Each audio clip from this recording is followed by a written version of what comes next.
As Yeah. far as hitting the road goes, do you find yourself looking more to like go on the road with people that make similar music as you, so you're drawing from like that same fan group, or do you try and go the other route and like different artists so that maybe someone who hasn't heard your music yet discovers it?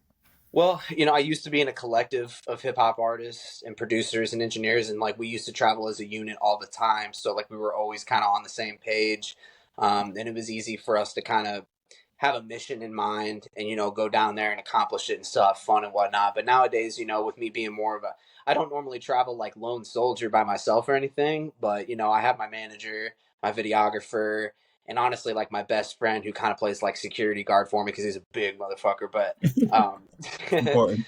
yeah, right. It is nice to have, but yeah, no. For the most part, when it like from a business standpoint, I'm kind of my own like boss, and I definitely like. I feel like I kind of have to get shit done on my own. Like I do when I say management, I have somebody that helps me, but realistically, they aren't like making decisions for me or taking cuts of my like. I'm really my own management. I just have some people that are happy to help, which I'm blessed to have, obviously in my corner. But yeah, it's kind of a one man operation outside of those people that are in my corner that pitch in where they can. But I'm pretty much on my own. So What was learning that piece like, obviously coming from a collective where you have more support and people to work around and bounce ideas off of, trying to learn management on your own. Was that difficult? oh yeah, it's definitely mad stressful. And I have a wife and a 10-month old. So it's like, and I'm daddy daycare all day. You know what I mean? So like in my little moments throughout the day, whether it's just an hour or two, um, I'm pretty much on the phone or in the studio, or if I'm not, then I'm trying to do as much research or anything I can do to really contribute to the cause. You know what I mean? And it can definitely be stressful. I feel like a lot of people in their downtime, that's when they like to rest, watch TV, just kind of kick it, wind down. But for me, normally the grind does not stop. I mean, we all deserve breaks and whatnot. It's good for the mental, but for this thing to work, for this career and this machine that I kind of have going right now to continue to work, I kind of just have to stay moving. And it can be exhausting, but it's definitely like it's equally rewarding. Yeah.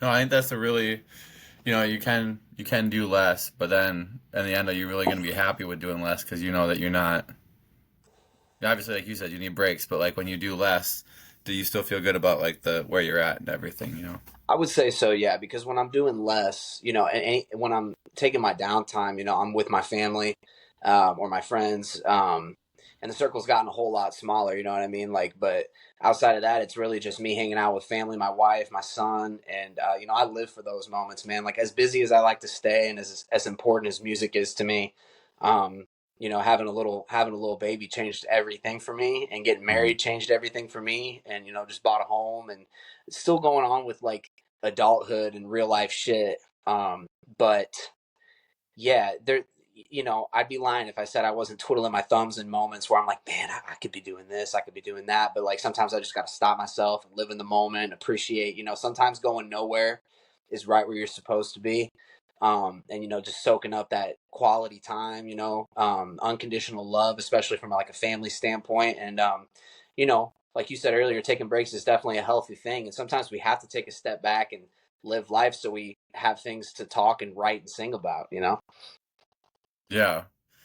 Yeah, I think it's tough to find that balance. Just when you see people online and you always feel like they're doing better stuff or doing more stuff than you are, it makes you feel like you could be doing more. But at the end of the day, it's you don't really know like what goes on behind the doors, that like maybe there's more people doing it and stuff, and like focusing on what you're doing, I think is always how you get the most out of it. Yeah, for sure. And I think the internet, it's a perception game, where people don't really, they definitely love to flash the highlights of life, and no, because no, you could argue that nobody wants to see the lows or whatever, but to me, the lows are definitely like a part of the journey. And I've always tried to be like a transparent person, and even those painful moments and those doubtful moments, I try to let that like show through the music because I know that there's other people that feel the exact same way. And to me, that's what music's all about is like connecting with people and making sure that people feel like they're not alone in those moments. Yeah, that's awesome. Yeah, thank you. Um, Out of people that you would like to work with in the next 5 years, who would be the top three people on your list? See, that's tough because like I'm starting to really bend into country, and so like if you would have asked me that question like even 2, 3, 4 years ago, my answer would probably change. And we all want to work with like our favorite artists to listen to.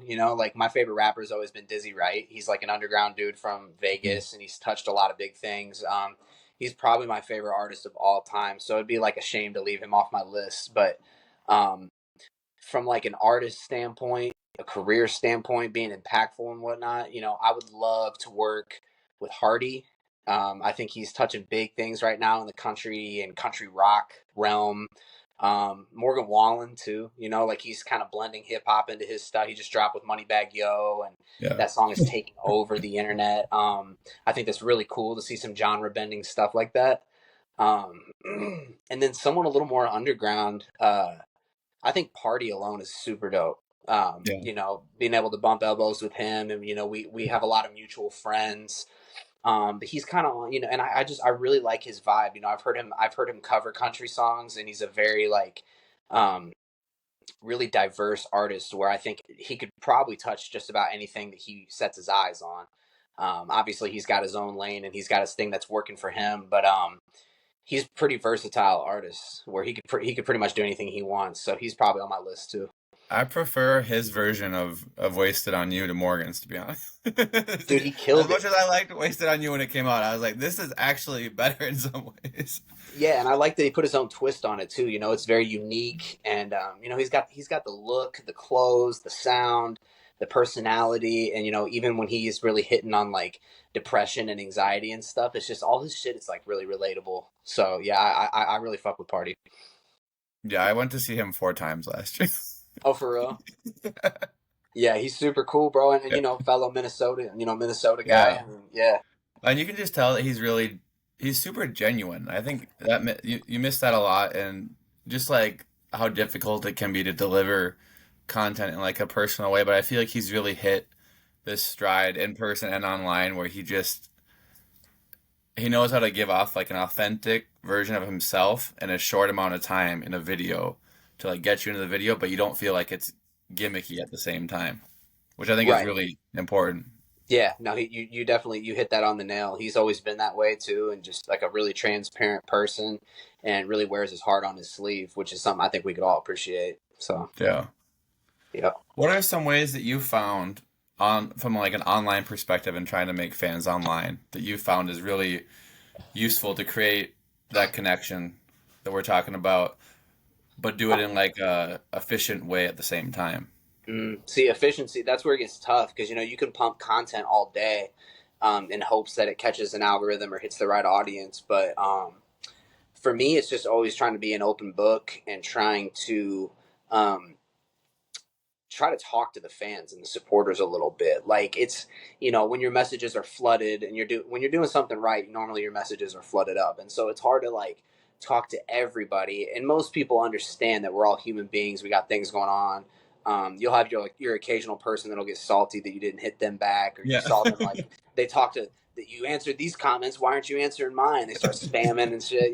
Um, and I've been there too, being the fan that wants to talk to the artist. So being on the other side of it now, I think it's just important to try your hardest to like make sure that your supporters are also heard. You're not just this guy that's like pumping out content. You're like, all right, guys, go check it out. Bye. Like, I want to make sure that I'm the artist that's like, yo, so like, what do you guys want to hear from me? What could I do as an artist to make you feel fulfilled as a listener? Um, Not so much in the early stages because you kind of have to find that out as you have to figure out what works, what your bread and butter is, I guess. But once the wheels start turning, I think it's important to just keep in contact with your fans, especially the ones that really show up. The ones that want to buy your merch and repost your music so people can see it. And I think it's important to make mental notes of who those fans are. They're not just this random username online that's just you know what I mean. Like when you're a successful artist, you'll get a bunch of that, but like really making note of who your real supporters are, I think is important, and to try to keep in touch with those people. Yeah, no, I agree with that 100%. And sometimes when you make it like personal enough, like even if it's not about music, like you can have like honest AV who like, there's so many people that follow his music now, and they like just knew him from like that broke boyfriend thing. That like didn't have anything to do with his music, but now they like listen to his music because of it. Right, yeah. It makes me question what I'm doing for content. Like I can't just do music, music, music, music. Like I should try to get a little more like personal, with just who I am as a person in my day to day and stuff like that. Because I think when people start to get an idea of who the artist really is, that's when where like the deep connection really starts. And I'm a family man. I know not a lot of young people can't always relate to that. There are some young parents out there, but like, you know, I think being a family man is something that I want to start being more transparent about. But I also don't want to like flood my kid all over the internet either. Like without them having a choice or a say about it before he could even walk and talk and shit. Like I try to be fair about it to a degree, but I'm like so proud to be a father and a husband. So like I just try to like I want to start trying to let that be something that people know about me. Yeah.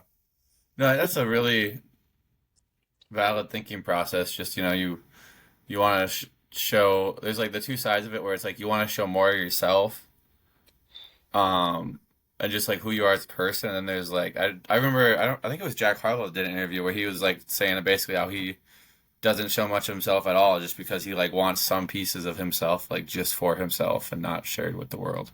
Yeah, and that's a good point. Like, I talk about it with my wife all the time. Like, we really don't want a social media baby, and we don't want to be that family that's like trying to be a social media couple, and be like super duper public because we do enjoy our private life, and we Hmm. enjoy our moments where like the cameras are off and the microphones are off, and we're just hanging out as a family. And it's those moments where you'll forget those, you'll remember those things for the rest of your life. So.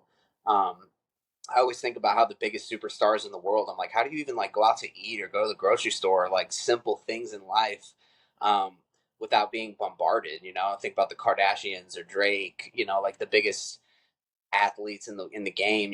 Shit like that. It'd be so hard to like just enjoy some peace and quiet without your phone blowing up or the cameras on you all the time. Like, so yeah, it's definitely important to like let people know who you are, but not show them the full picture.